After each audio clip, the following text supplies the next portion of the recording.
Muito bem, meus alunos. Sentiram aí todo o poder da marcha francesa?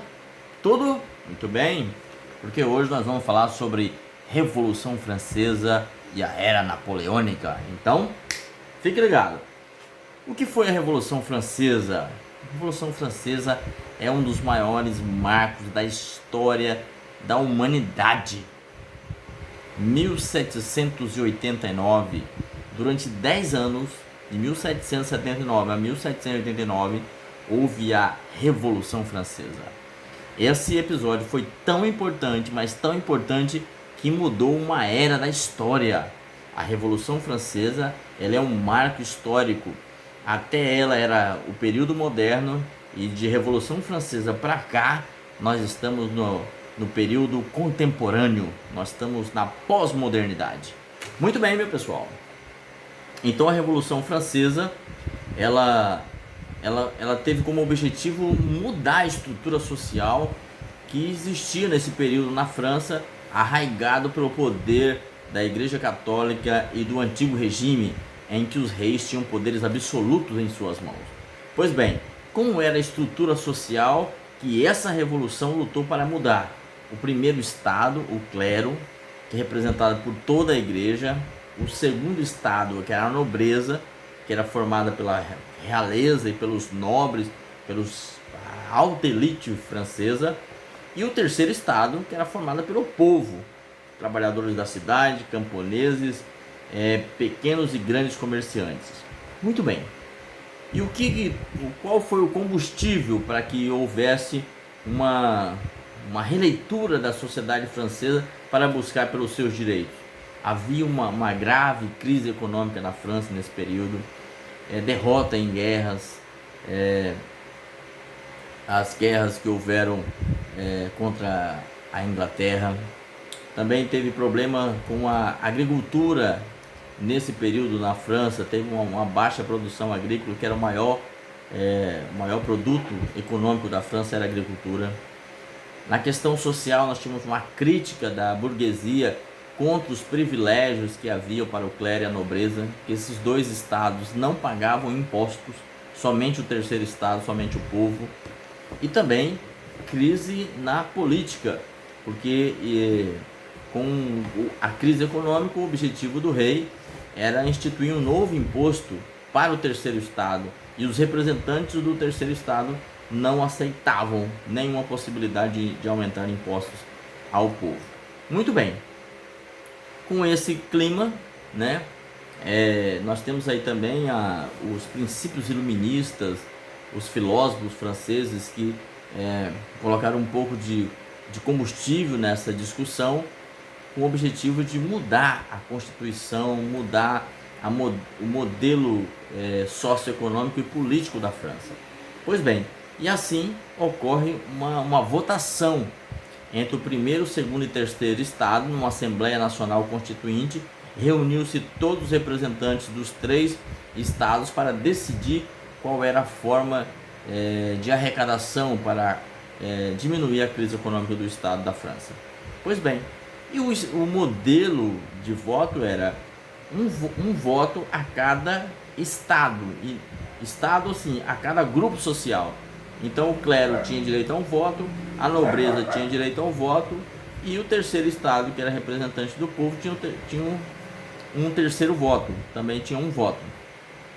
E aí, como clero e nobreza eram aliados e tinham privilégios, que não pagavam impostos, mas recebiam benefícios do estado, eles se uniam e votavam para que o terceiro estado continuasse pagando impostos. Só que o terceiro estado não aceitou esse modelo de voto, que era um voto de um representante para cada grupo social, mas sim o voto por representantes parlamentares.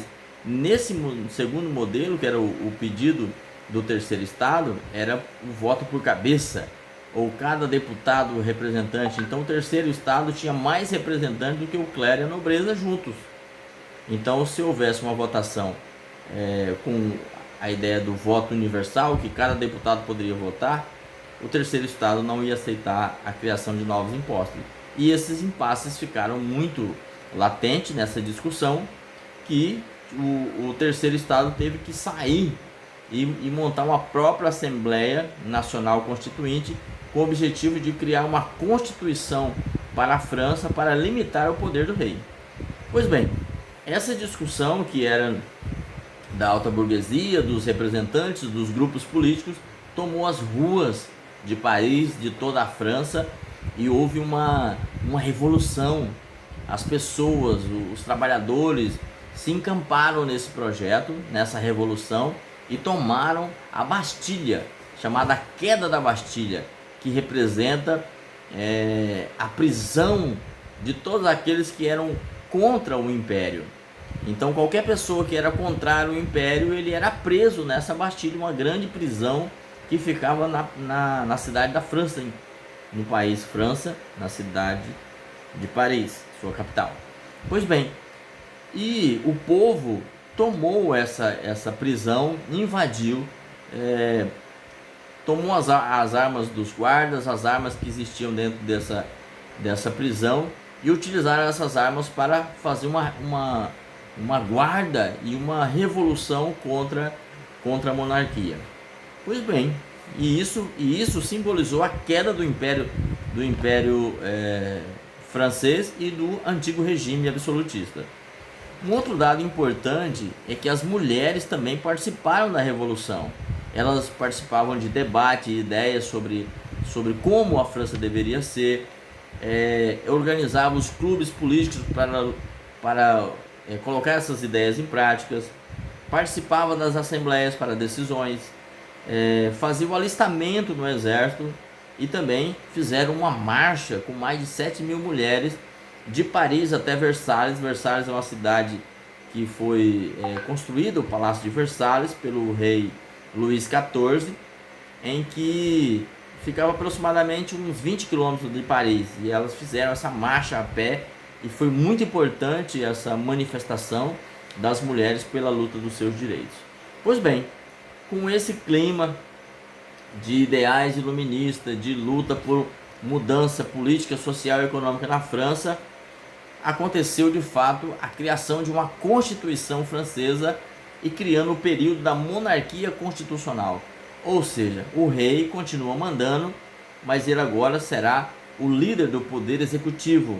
Os deputados seriam os líderes do poder legislativo para criar as leis, e os juízes ficaram responsáveis pelo poder judiciário, e não somente o rei responsável por executar as ações, por criar leis e também por julgar as pessoas. Agora nós temos uma divisão de poder na França. Assim como é o Brasil hoje, para vocês terem ideia de como importante foi a Revolução Francesa para a criação de novos modelos políticos, a democracia, a divisão entre três poderes, executivo, legislativo e judiciário, que existe no Brasil hoje, foi oriundo dessa Revolução Francesa de 1789. Pois bem, outro aspecto importante foi a organização dos partidos. Então os partidos políticos dessa época estavam divididos em 4 grupos, mas 2 grupos eram os mais organizados, que eram os girondinos, representados pela alta burguesia, pelos grandes comerciantes e também pela burguesia rural. E também o segundo grupo, o segundo partido, eram os jacobinos, liderados pela pequena burguesia rural e urbana, que buscava por igualdade, a luta por igualdade. Tinha os cordelis também, que era ligado ao povo, que buscava a proclamação da república, porque continuava com a monarquia constitucional, e os Feuillants, que queria a manutenção da monarquia constitucional. Pois bem, desses 4 grupos, 2 grupos se tornaram grupos bastante fortes, que foram os girondinos e os jacobinos, que eles representavam um grupo maior de pessoas. E dessa luta desses 2 partidos acabou tendo o fim da monarquia constitucional, ou seja, o avanço da revolução, a queda da monarquia constitucional. Então o rei foi tirado do poder, e houve também a instituição do governo republicano.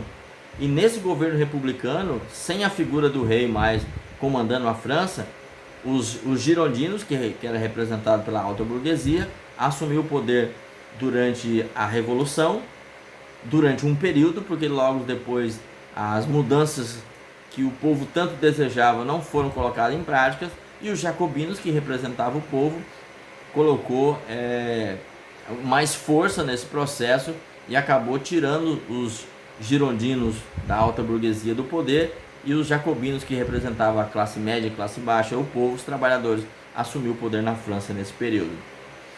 Muito bem, e depois, com essa ascensão dos jacobinos, eles de fato proclamam a República Francesa. O rei, ele tenta fugir da França, entregando para outras nações as estratégias militares francesas, mas antes que ele saia do território francês, ele foi encontrado e foi preso e foi condenado à morte. E a morte nesse período, no século XVIII, era de guilhotina. Então todas as pessoas que eram condenadas na guilhotina. O rei e a rainha foram condenados à morte e foram guilhotinados em praça pública. O conflito entre os girondinos da alta burguesia e os jacobinos, que era o grupo que estava no poder nesse segundo momento, eles tinham posições muito diferentes. Tá? Os jacobinos, por exemplo, quando assumiram o poder, eles investiram em educação, criaram a lei de greve para os trabalhadores, o voto universal masculino, a abolição da escravidão nas colônias francesas na Ásia, na África e na América. E nesse período também nós temos um personagem muito importante, que é Robespierre. Ele é o líder dos jacobinos e ele inicia um período que ficou conhecido na história como o período do terror. Por quê? Eles lutaram por liberdade, por direito, por que todos fossem iguais perante a lei, que não houvesse privilégios, mas também que respeitasse pessoas que pensassem diferente. Só que quando eles chegaram ao poder, no meio da Revolução, todos que eram contra a Revolução eram condenados à morte. Então, Robespierre, o líder dos jacobinos nesse período, mandava executar todas as pessoas que eram contrárias à Revolução Francesa. E esse é um ponto que foi muito desgastante para os revolucionários, porque eles estavam utilizando o poder para silenciar aqueles que pensavam diferente, que eram eles no passado, que gostariam de ter liberdade, direito, liberdade de expressão, liberdade de pensamento político, né, de participar do governo, mas aí eles eram presos na Bastilha. Agora eles assumem o poder e quem continuava com o pensamento monarquista eram condenados à morte. Então, quando não estou no poder, eu quero liberdade. Quando eu estou no poder, eu quero ditadura. Pois bem, quem era contra o governo, condenado à morte. Aí essa fase do diretório, a alta burguesia reassume o poder porque Robespierre, o líder dos jacobinos, fica desprestigiado, principalmente depois da morte do rei e da sua esposa, que foi condenado por ele. Mas aí nós temos um outro personagem que aparece aqui, porque durante esse período nós temos um problema interno na França, mas tem um problema externo também. E o exército francês está defendendo suas fronteiras. E nós temos um general chamado Napoleão Bonaparte, que ele é o líder dessa revolução militar, defendendo os territórios e os interesses da França, e começa a ter bastante prestígio também político, além de militar, dentro da revolução. Pois bem, com essa ascensão de Napoleão, ele acaba se tornando um dos líderes do diretório, mas ele, com mais prestígio, acaba se tornando cônsul. É o primeiro cônsul, né, francês, que tinha poder, muitos poderes, assim como tinha um rei.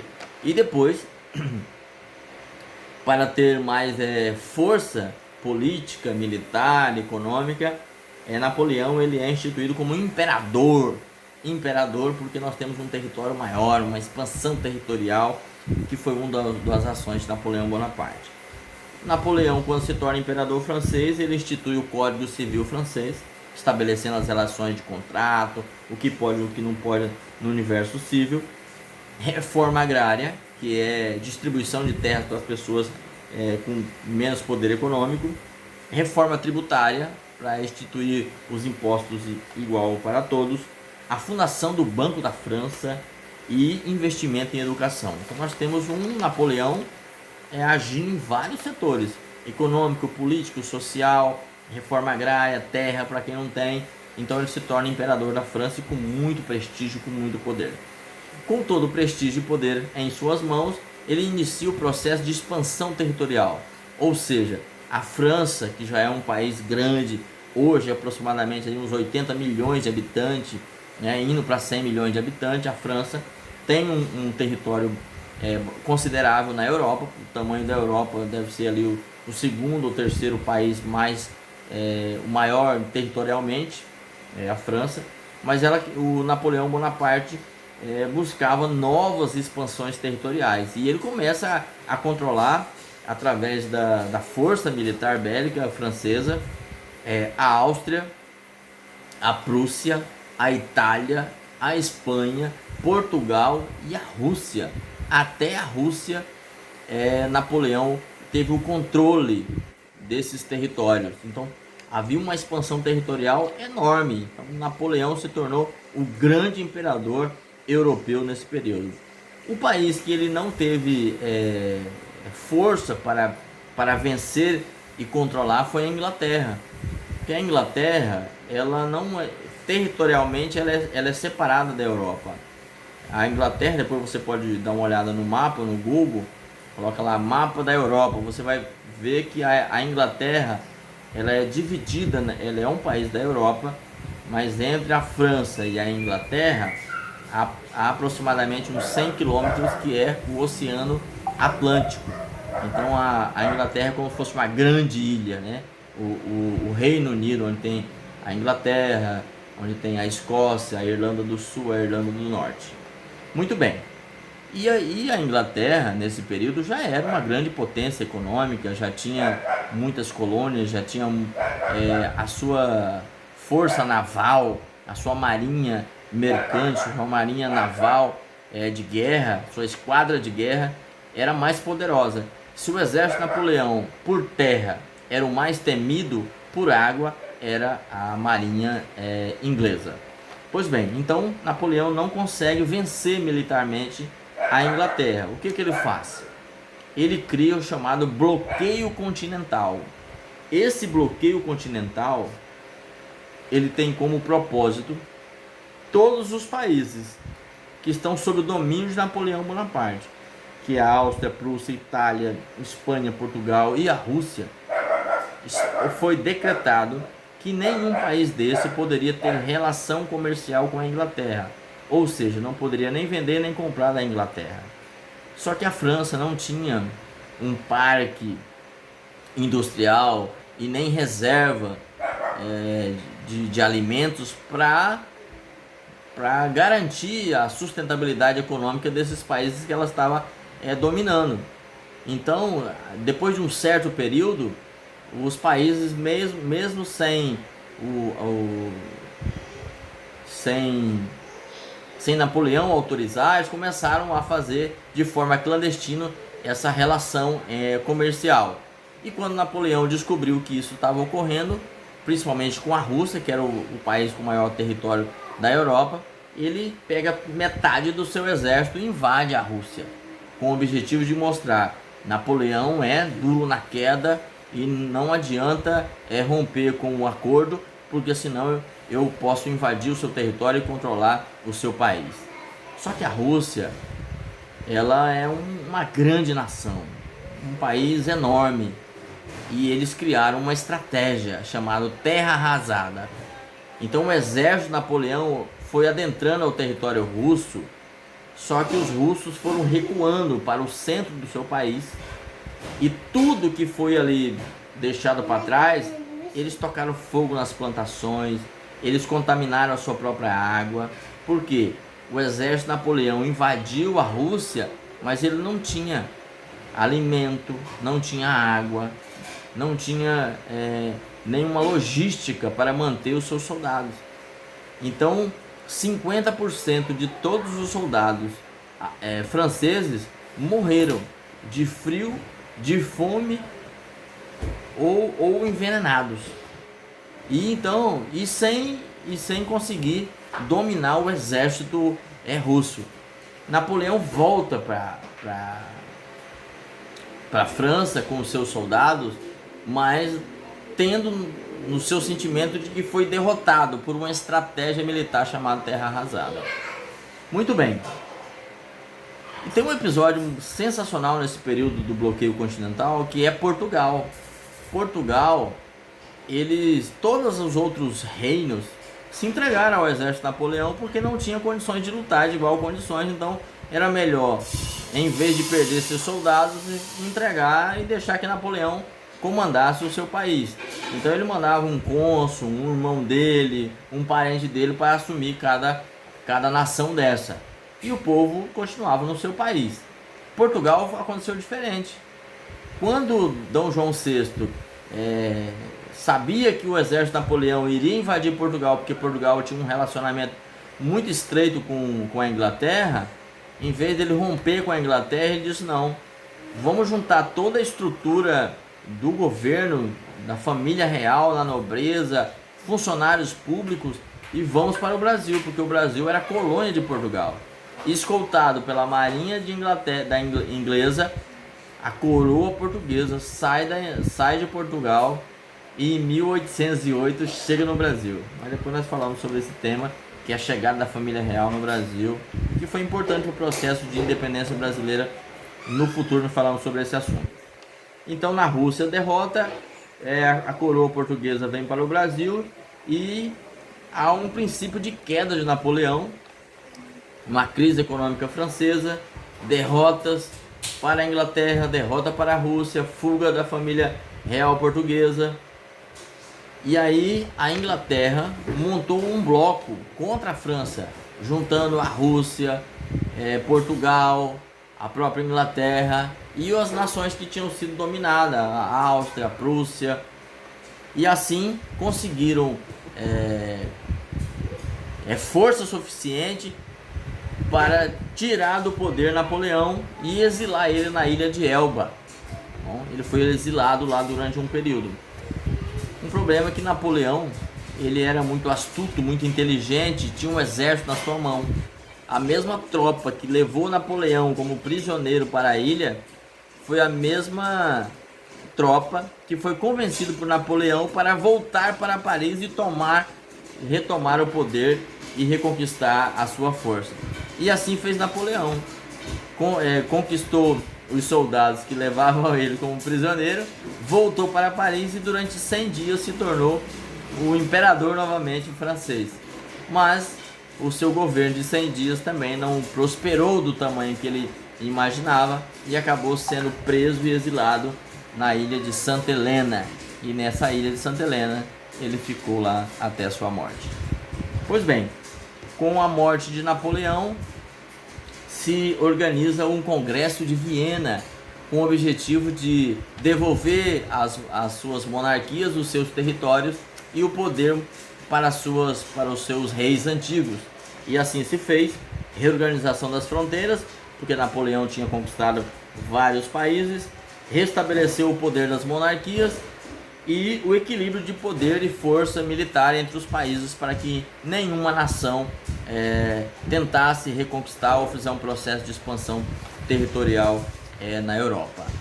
Beleza? Então esses foram os principais pontos do nosso tema de hoje sobre a Revolução Francesa e a Era Napoleônica. Espero que esse vídeo tenha te ajudado a compreender um pouco mais esse conteúdo. Fica com Deus, bons estudos e a gente se encontra por aí.